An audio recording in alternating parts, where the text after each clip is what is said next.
يا محمد، ايه هتعمل لنا ايه النهارده؟ سمك؟ الأكلة اللي أنت بتحبها السمك البوري المشوي.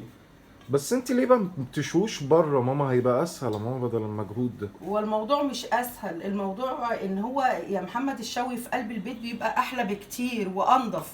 بتغسل السمك ونظافة وطعم، والتتبيلة بقى اللي أنت بتعملها في قلب البيت، يعني فلفل وتوم وليمون وشوية خل صغيرين.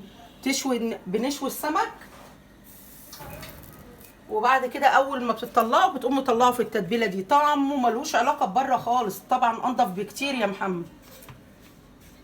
انت جايباه بكام بقى السمك؟ والله يا محمد 100 جنيه، يعني مش كبير قوي بس كمان ب 100 جنيه. وغير كده كمان الشوي دلوقتي ب 20 جنيه، يعني اللي جايبه 3 4 كيلو سمك هتدفع فيهم 100 جنيه شوي، غير انضف كمان في البيت، اوفر كمان دلوقتي. اي ست بيت تحس ان اي حاجه تقدر توفر لها دلوقتي ما تفكرش فيها وتعملها،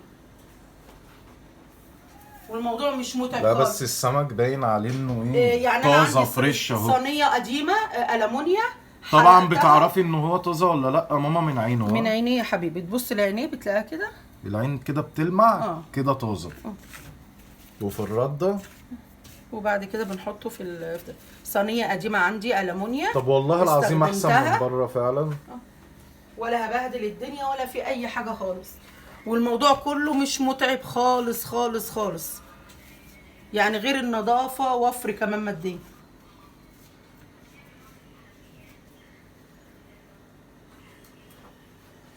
وديك زي ما انت شايف.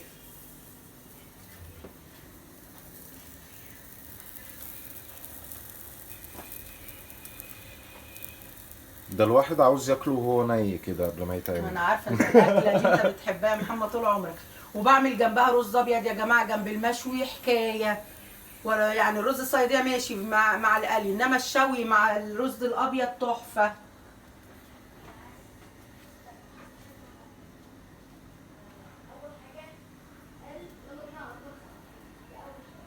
انت عملت الرز خلاص يا ماما؟ لا لسه هعمل رز دلوقتي عشان يبقى سخن قبل الفطار على طول. انا بحب جنب السمك المشوي الرز الابيض على طول. القلي بكام بقى ماما؟ والله كيلو القلي يا محمد بيتقلي ب 35 جنيه. يعني انا من ضمن الناس اللي كنت الاول اقول اجيب من بره، راحه فعلا كانت راحه، بس العمليه مش مكلفه. انما دلوقتي عشان تجيب 3 كيلو انت واولادك وتشوب 105 يبقى طبعا حرام، لازم تفكر في الموضوع. حتى لو ازازه الزيت وصلت 60 جنيه ممكن هستخدم نصها في القليه، يبقى هيبقى وفر كبير جدا.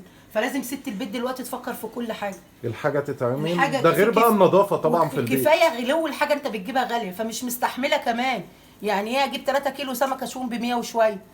ده يبقى يعني كفايه ان الحاجه غاليه لوحدها، فست البيت لازم تفكر في الموضوع ده قوي. والفراخ بقت بكام دلوقتي صح؟ الفراخ والله يا محمد انا مهتم، انت عارفه بحوار الفراخ ده والله قوي. يا محمد انا جايبه اللي وراك النهارده ب 85 جنيه الكيلو. الكيلو؟ الحمد لله الحمد لله. فاحنا كفايه غلو الحاجه، فنبدا بقى نفكر في الحاجه اللي نقدر نوفر منها. مش وقته بقى ست بيت ولا كريح ومش هريح، وانا الموضوع اهو بشوي في البيت، والموضوع مش متعب ولا بهدله الدنيا ولا في اي حاجه. الموضوع مش متعب جدا، ولا في بهدله للبوتاجاز ولا للمطبخ ولا اي حاجه. غير ما ست البيت خايفه انها تبهدل البيت. وبعدين في معلومه يا محمد عايزه اقولها لك. عايزه اقول لك معلومه، ان الشوي في البيت بيبعد الشياطين والجن. ده ايه المعلومه بقى والله العظيم يا محمد، شفت لما بتبقى في عتبه جديده او واخد شقه جديده ويقول لك اشوي في قلب الشقه سمك قبل ما تفرش؟ ده ناس زمان كانت بتقول كده فعلا. طبعا العجين لما تعجن في البيت والشوي لما تشوي في البيت بيبعد الجن والشياطين. يعني كمان كل الحكايه لو هتيجي تبص لست ده ليها علاقه بالرزق ولا ليها علاقه بايه؟ طب ما طبعا رزق، وبتبعد الشياطين والجن في البيت. هو الشياطين لما تبقى موجوده هيبقى البيت عامل ازاي؟ كله توتر وعصبيه. اول مره اسمع لا طبعا دي. يعني كل حاجه حلوه في البيت. امال يقول لك كان ناس زمان من الحاجات اللي الناس بدات ما عادتش بتعملها. احنا كان الشوي ده حاجه اساسيه، والدتي كان الشوي ده حاجه اساسيه في البيت. عمرنا ما فكرنا نشوي بره. ما كانش ماما زمان بيشوي بره اصلا؟ ها طبعا مروح مشاكل كترت في البيت. يعني يقول لك لما تعجن في البيت بيبقى في رزق، لما تشوي في قلب البيت بيبقى في ريحه العجين في البيت بركه، والشوي بركه. ما عادش حد بيبص للكلام ده دلوقتي خالص. وبعد كده يقول لك ناس زمان عشان ما حدش ماشي زي ناس زمان. دلوقتي الست تقول اجيب 3 كيلو سمك، طب ما اعملهم بره اكتر. طب ما هو ماشي ب 105 دلوقتي، مش سهلين 3 كيلو ان انت تشويهم ب 105. 105 دول ممكن تحط عليهم 100 وتاني يوم يبقوا اكل تاني يوم. صح ولا غلط يا محمد؟ والله العظيم مدبره. والله ما في حاجه فيها تدبير يا أنا أمي محمد، بس مدبرة. والله ولا تدبير ولا حاجه، بس الواحد على قد ما يقدر بيحاول بس يعني. انا فعلا ما ببصش لقصه التدبير، انا ببص ان الحاجه بتبقى معموله في البيت قدام عينينا، والنظافه طبعا ومش- غير بره، غير ومش- بره خالص ومش عيب يا يعني. محمد دلوقتي والله ان انت تفكر في التدبير يا ابني، والله ما عيب حتى ان انت تفكر دلوقتي. ايوه اديهم نصايح يا حاجه. لا مش عيب، سمعيهم. لا مش عيب خالص. ايه اللي عيبه ان انا، لان الوفر دلوقتي بقى كبير، كفايه ان الحاجه الواحده انت بتجيبها من السوق غاليه، دي كفايه، هدفع كمان في اكل بره وحاجات بره. يا ديمو شوف السمك كده بدأ يستوي ولا ايه يا شيف لا هو ديمو؟ اصلا حلو. ماما بتعمل اكل انبهار. بص يا محمد، بس يا جدعان ربنا اكل البيت احسن بكتير. بص يا محمد شام، ولا في بهدله ولا في اي حاجه حوالين البوتاجاز ولا في اي حاجه، واو وهتشيله وهو سخن وتحطه في التتبيله. شكله جامد والريحه اجمد. ايوه انت جوعتيني يا ماما. كل سنه وانت طيب يا حبيبي. وانت طيبه. بجد ايه بقى جنب السمكه يا ماما؟ بعمل لكم بسريع عشان بابا بيحبها جدا جدا جدا. ده انا بعشقها انا كمان. انت بتعملي حاجات يا ماما، انت بتغريني في الصيام ده على فكره. بص حط البسارية في الدقيق اه وبحطها في الميه في ثانيه ليه وانشلها. بقى بتحطيها في الميه؟ علشان الميه دي بتقرمشها وبتخليها كل البسارية كل بسارية لوحدها. كل ايه؟ البسارية لوحدها. بص يعني الميه ما بتخليهمش يلزقوا في لا، بعض. وكمان بتخليها مقرمشه وما تبقاش طريه، في ناس بتعملها معجنه في بعض وطريه. انا بعملها كده في الدقيق وفي ثانيه بحطها في الماء في ثانيه. برضو ده وأحطها في دقيق الزيت. بس صح؟ ده دقيق وحط عليه شويه كركم وحط عليه شويه كمون صغير. القلي ممكن تحط في الدقيق حاجه، انما الشوي هو رده بس. بص يا محمد في ثانيه في الميه وانشلها. بتخلي لك البسارية مقرمشه وفي منتهى الجمال. وما بتلزقش في بعض. لا ما بتعجنش بص ثانيه كده ثانيه اهو، بص شلتها على طول. قوي بقى بجد. بص يا محمد، انا كان نفسي فيها قوي على فكره ماما. بص يا محمد، بص البسارية ناشفه. ايوه شايف؟ مقرمشه. اعمليها كده خليها تقرمش كده عشان بص تحفه تحفه. في بقى بيعملوها لازقه في بعض على وطريه فكره بقى انا مينفعش لها بحبها، بحب اكلها كده زي ما هي. ايوه، ما هي ما بتتاكلش الا وهي زي ما هي. بص يا محمد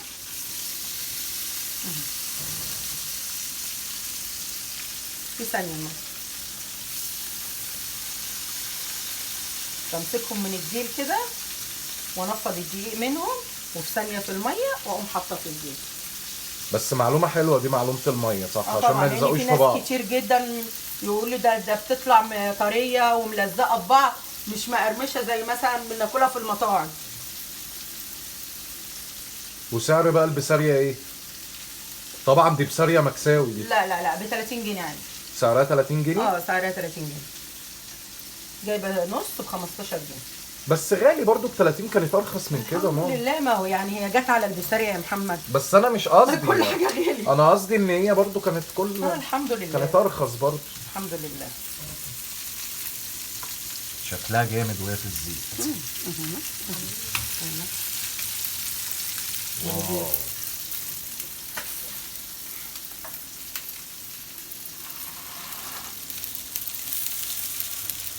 السمك قرب يخلص. خلاص الاثنين دول خلصوا؟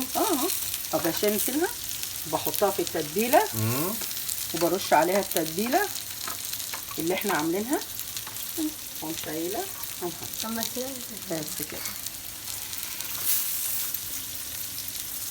والله ولا بتبهدل الدنيا ولا اي حاجه والله. لا ما فيهاش بهدله خالص على بهدلة فكره. خالص. بس انت حطاها على ايه بقى؟ دي صاج دي ولا دي ايه؟ صينيه عندي قديمه المونيا، وقمت قلت هستخدمها لشوي الجريل عندك قديم، صينيه عندك قديمه بتستخدمها.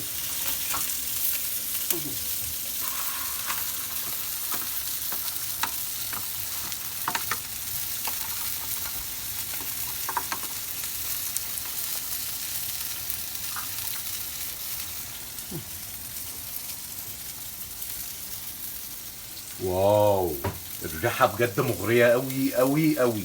الطعم احلى ان شاء الله. لا انا واثق في حته الطعم دي.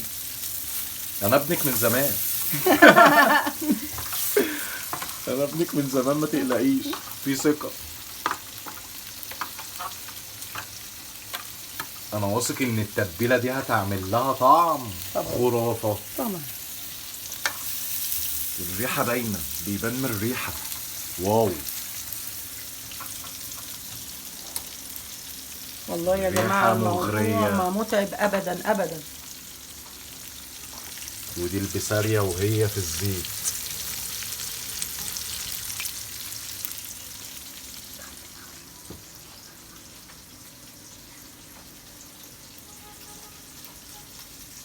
البسارية بقى بتقعد قد ايه على الزيت؟ لا ما بتقعدش كتير. ما بتطولش؟ لا السري ما بتطولش. وكده خلصنا السمك. كده السمك خلاص. كده ماما خلصت الاكل، انا هعمل اللي عليا بقى. انا اللي هفرغ السلطه عشان لازم يبقى ليا دور يعني. ما الواحد مش هياكل بس يعني، هو انا مش داخل ببقي. ادي السلطه. والله ولمستي برضو ليها ايه؟ ليها طريقتها كده. لا هاتي السلطه، هاتي السلطه.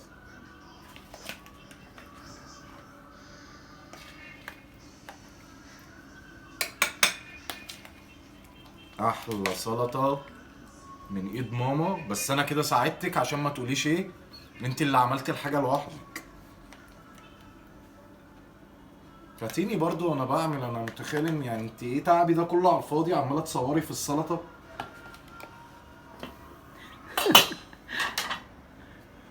وادي الرز سخن، ايه البخار طالع منه ايه.